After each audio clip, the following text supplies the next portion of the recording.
Meanwhile, U.S. Representative Mike Kelly working on a solution to address the shortage of pilots and other aviation workers across the United States in hopes that more flights might return to Erie and other cities.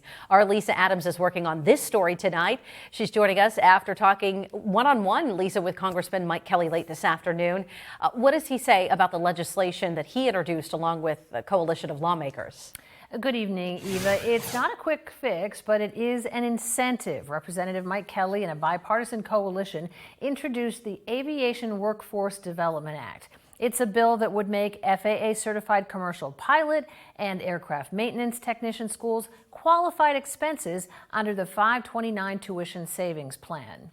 Now, just last week, when Congressman Kelly and airport officials broke ground for improvements to North Coast Air and talked about work at Erie International to separate the taxiway and the main runway to improve safety for bigger aircraft, they didn't know United would be stopping its Chicago flight soon.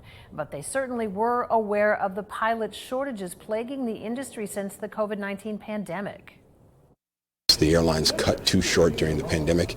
A lot of the airlines got rid of 2,000 pilots per airline, so a real shrinking of the workforce, and now it takes time to get new pilots trained and up and running. This is a problem. I mean, nationwide, we know there's a shortage of pilots, we know there's a shortage of mechanics, and so what we have to do is find a way to get more people. Key to everything is education.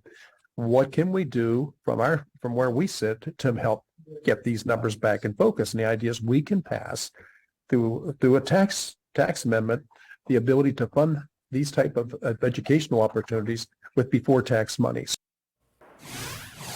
Now, the congressman told me that several Democrats, including Jimmy Panetta of California, are among the co-sponsors of the measure. A long list of aviation industry organizations, including the Airline Pilots Association, support it. Congressman Kelly hopes that it can move quickly. We'll hear his thoughts on that coming up at 5:30. Live in the studio, Lisa Adams, Erie News Now.